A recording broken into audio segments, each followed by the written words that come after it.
Turma, não é o objetivo desse curso, mas alguns comandos para ilustrar o gerenciamento de disco do Unix, porque é um sistema menos usado, né? E a interface texto é uma coisa útil para a gente que é técnico informática, ainda é muito utilizada. A gente que vem do Windows está muito acostumado com a interface gráfica, mas saber um pouquinho da interface texto ajuda muito na vida profissional das pessoas de TI, dos profissionais de TI. Tá? Então, alguns comandos, os mais simples, né, para gerenciamento de disco. Esse touch aqui cria um arquivo. Touch é toca, né? Tocar. Ele cria um arquivo. Você dá um touch um nome, ele cria um arquivo vazio com aquele nome.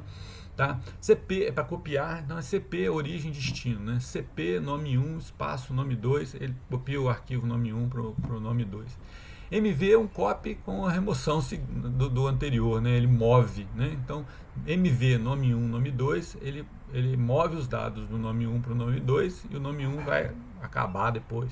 Remove, RM remove para remover, RM nome do arquivo, remove aquele nome de arquivo, ou link, né? A gente falou de link há pouco tempo, tudo isso vale para link também. Link, na verdade é para link, né? A gente fala arquivo por uma simplificação, mas tudo age sobre o diretório, né? Sobre as ligações, sobre os links, né?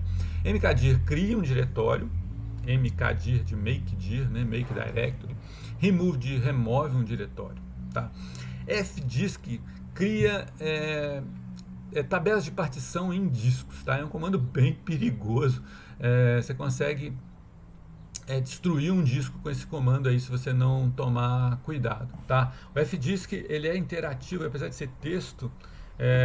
Se eu comandar aqui, eu tenho que ser superusuário, eu tenho que dar um sudo para isso. fdisk e eu tenho que dar qual disco eu quero mexer, né? Então aqui sudo fdisk dev sda dev é o diretório dos controladores de dispositivo do Linux, né? Dev de devices, né? De dispositivos.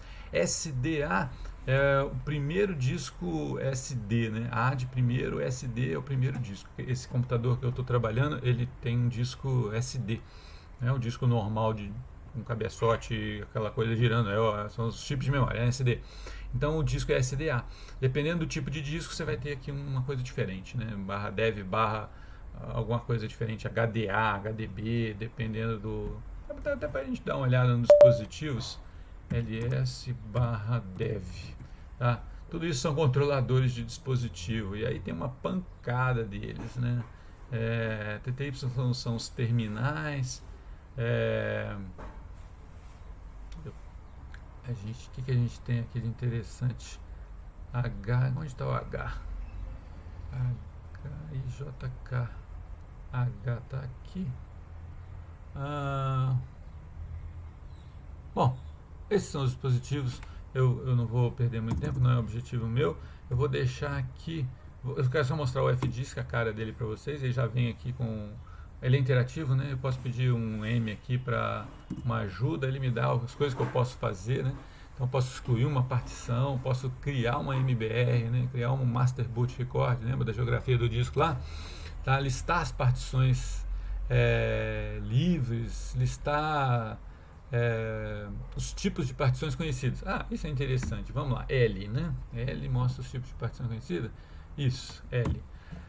Esses aí são os tipos de partição que essa versão aqui não acabou, né? Então se eu for dando Enter aqui, ele vai mostrando os tipos de partição que essa versão do fdisk conhece, né? Então eu tenho 89 partições que eu consigo criar, gerenciar com essa versão do fdisk, né? Tipos de partição, né? Eu posso criar partições do tipo OpenBSD, posso criar SEP Journal se eu quiser, sei lá o que é isso, nem sei se isso é interessante, mas eu posso, tá? É lógico que existem versões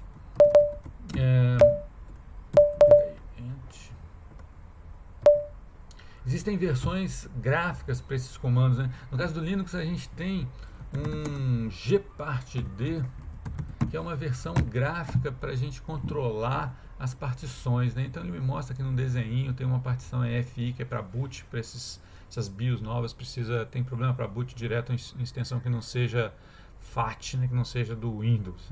problema, né? E aqui mostra as partições. Então eu tenho um XT4 no meu Linux, tem uma FAT32 aqui para boot pequenininha, só por causa da minha BIOS, tá?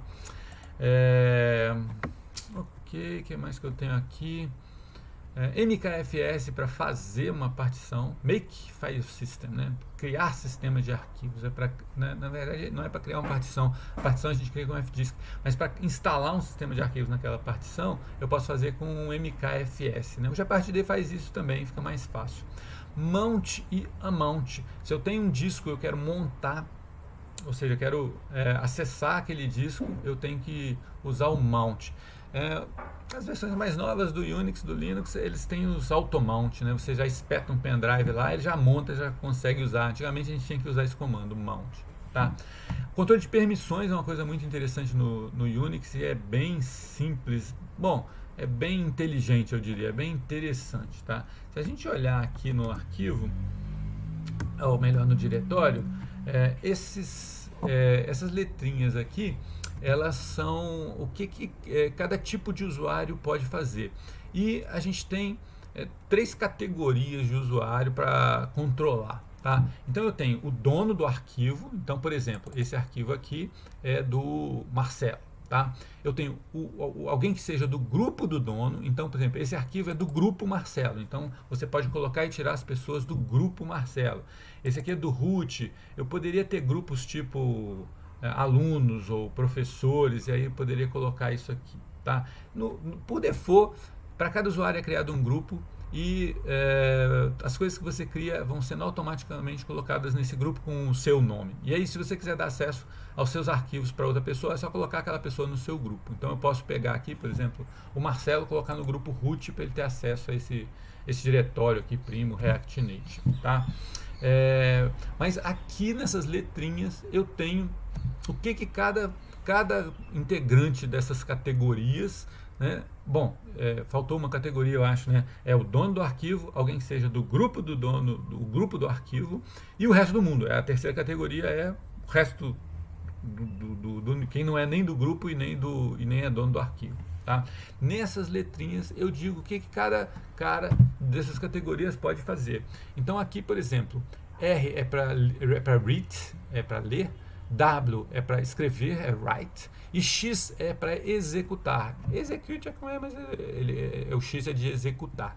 Então o que eu tenho aqui para esse arquivo, por exemplo? Né? Na verdade é um diretório, né? Vamos pegar um arquivo, esse index.html aqui, só para ficar mais fácil. O que eu tenho aqui? O dono do arquivo pode ler e escrever e não pode executar, porque não tem um X aqui. Quem é do grupo Marcelo, né? Quem é desse grupo aqui, ele pode ler e escrever, mas não pode executar. São as mesmas permissões para o dono aqui. E quem não é nem do grupo e nem é dono, ele pode ler, mas não pode nem escrever e nem executar, tá? Então essas letrinhas aqui dizem. E com esses 3 grupos e essas 3 permissões, ler, escrever e executar, eu controlo o disco dos sistemas Linux, né? É bem elegante a solução de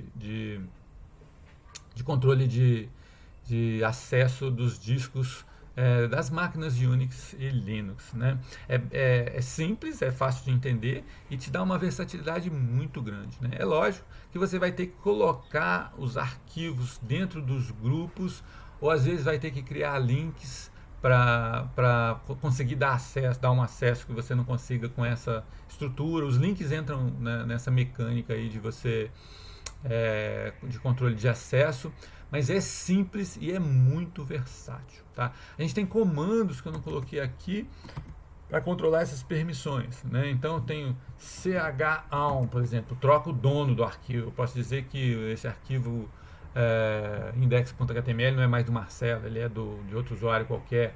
chgrp, eu troco o grupo do arquivo, né? Então eu posso dizer que aqui o grupo das pessoas que vão ter aqueles acessos, esses acessos do meio aqui, não é Marcelo, é um outro grupo qualquer, alunos, por exemplo, tá? Eu tenho chmod. O chmod ele altera cada bit desse daqui de permissão para cada categoria de usuário. Então, por exemplo, tem 2 formas de usar o chmod. Eu posso dar o comando mexendo diretamente nos bits, por exemplo, 777. 777 eu coloco 1 para todos os bits, ou seja, eu dou todas as permissões. Quer ver? Vamos lembrar aqui. RWR, né? Guarda aí para a gente depois voltar. chmod 777 index 1.html. Se eu olhar o ls-l agora, o index 1, tá vendo? Dei permissão para tudo. Se eu quiser voltar agora, vamos lá. chmod, aí eu tenho que pensar. Para o dono do arquivo, eu quero RW, né? RW e não execução. Então é 4 e 2, é o binário, né? É 1, 1, 0. 1, 1, 0 é 4 mais 2, é 6. 6. Mesma coisa para quem é do grupo. Agora, para quem não é do grupo, nem é dono, eu quero só leitura. Só leitura é o primeiro, é 1. Então é 1, 0, 0. 1, 0, 0 é 4. Né? Então 4 e index 1.html. Então, ele está aqui, né? Olha aqui que ele está com permissão total, ampla, geral e restrita aqui. Se eu olhar de novo agora, voltou ao que era antes, tá? Isso é outra forma de usar o chmod também, que ao invés de você passar as permissões binárias ali, você pode dar, por exemplo, owner mais leitura, por exemplo, coisas assim, né? Eu nem sei usar muito, porque eu nem sei usar muito desse jeito, porque eu normalmente prefiro fazer as continhas, eu acho mais simples, mas você pode fazer isso. E se você tiver dúvida, man chmod, né? Então aqui tem as informações, tá? E você vai ver, tem que dar uma olhada nisso daqui, mas você vai ter, aqui são as permissões, tá vendo? Write EW, X é executar, stick bit aqui, o dono do arquivo é U, né? Não é O, eu estava colocando O lá no exemplo, na verdade é U, né? Então seria U mais R, por exemplo, o R mais U, não sei qual é a ordem, acho que é R mais U, para você dar acesso à leitura para o dono do arquivo, tá? Assim, mas aí você poderia pensar assim, mas poxa, se o dono não tem acesso à leitura, como é que ele vai mudar as coisas, né? Tem o super usuário, né? Se eu der um comando aqui com sudo, eu posso tudo, né? Então, posso até tirar todas as permissões, aí ninguém vai poder acessar aquele arquivo, menos o super usuário. O super usuário, o root, o usuário root, ele pode fazer tudo, tá? Isso aí, vamos parar por aqui.